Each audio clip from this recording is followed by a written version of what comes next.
चंबू भंगा बासन तीन दिन दुमुठा बासी पखाड़ को आपण पुराण मत अनुसार बाड़ी खड़ा हेब बोली कहते कड़े भाजिकी थोई भगवान कृष्ण आसिले कहले सरी मुझे उषुणु अंबुवती कहला हाँ प्रभु बाड़ी जा दी खोज आगे अटकिला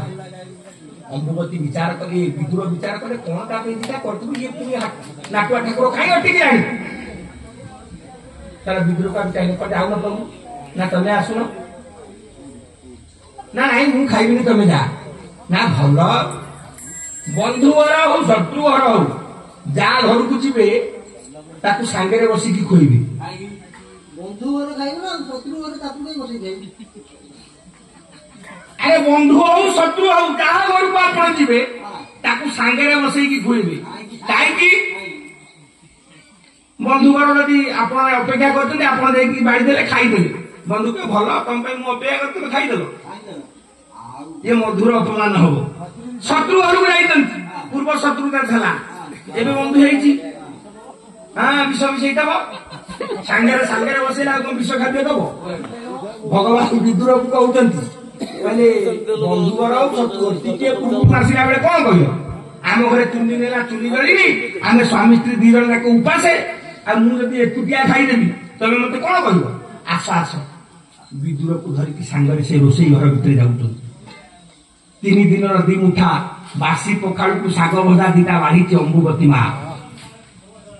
विदुर को टाणी से घर को नौ बाहर ठिया अंबुवती भगवान डाकुत केड़े हटिया केड़े काटवा 3 दिन 2 मुठा बासी पखाड़ को बाढ़ी दे तो बाढ़ी तू पुणी सांगे मो स्वामी की नेलुणी मुझे सब गला वाला तू सब करेला वाला तू डाकुची भगवान को सेपटे रोसई घर भीतर विदुर पशि जा नाना प्रकार महाप्रसाद डाली शाग भजा बासना होती से घर फुड़ी खाद्य अंबु विदुर विचार कर 3 दिन है घरे चूरी जली नतला मु कौन कृष्ण को भल पाए मो अंबुवती एत भल पाए एत अल्प समय भितर मो प्रभु एत प्रकार खाद्यर आयोजन करी बाहर बाढ़ी पुणी घर भितर बाढ़ी दे जान खुशी हो विदुर कला मो स्त्री केते भल पाए मो प्रभु को एत प्रकार अन्न व्यंजन तैयारी कर भक्त विदुर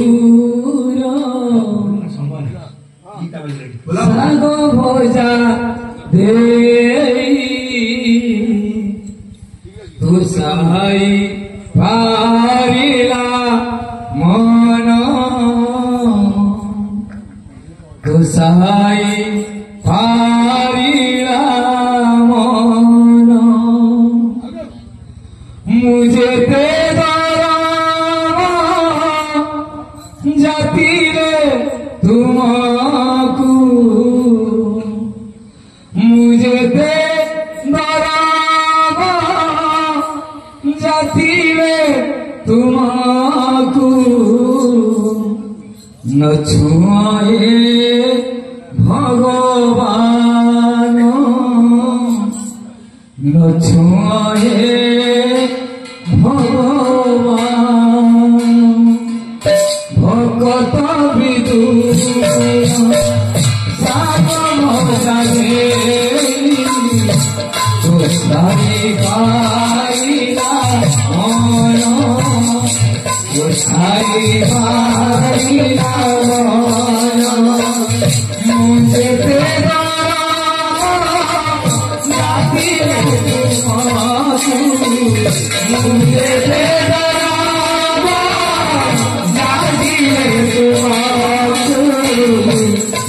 तुम्हारे भगवान तुम्हारे भगवान भक्त विदुर साग भजा दे तू सहाय पारिला मन भक्त विदुर साग भजा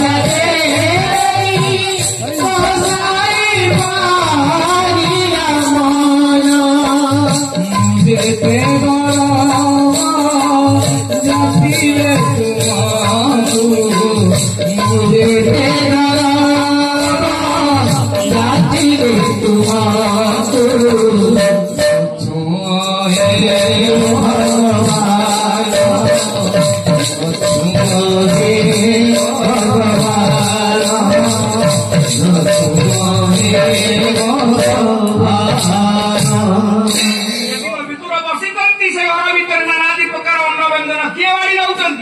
बोले कमलवासिनी कमला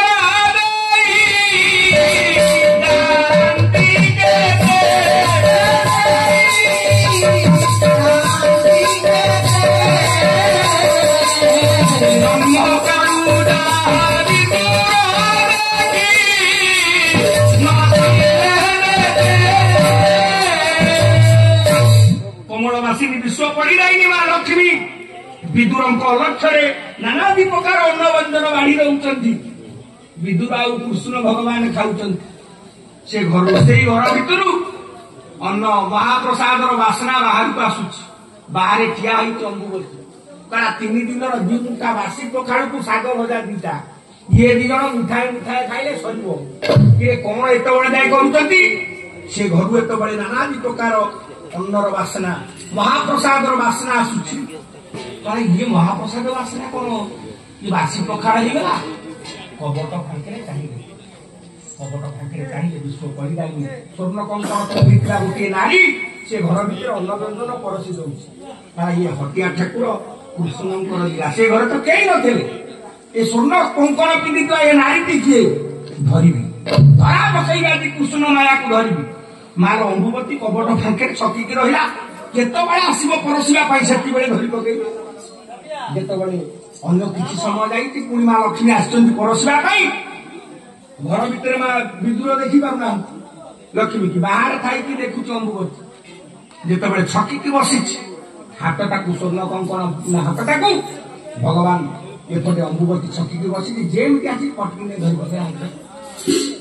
आउ कौन लक्ष्मी हाथ अच्छी ना नारी से घर अच्छी नटनागर हटिया ठाकुर भगवान कृष्ण डाहाण हाथटा अम्बुवती धरी पकई अम्बुवती धरी पकई कृष्ण हाथ को चारिआड़ को चाहूँ कई तो ये घरे ना विदुर आश्चर्य होती प्रभु पाई तो एत अन्न व्यंजन व्यवस्था कर डाहाण हाथ कई धरी भगवान कृष्ण बंधु पत्नी ना टे नकले चलो कहे विदुर देख देख तम स्त्री तुमको केते भल पाती मु बड़ खाऊटिया बेसी खाईनेबी तम स्त्री काहे भागुचंदी तम स्वामी को भाग कम पड़ो बोली मो हाथ धरे मु खाइबिनी कही उठिला लज्जिता हेले अम्बुवती विदुर चाहिए अम्बुवती को मुह अम्बुवती चाहिए विदुर को मुह तुम्हें बुझीगला ये प्रभुर माया नटनागर हटिया ठाकुर भगवान कृष्ण को पाद तले पड़गले अम्बुवती दूर कहले हे प्रभु ये अज्ञान करू कुदस केते नाही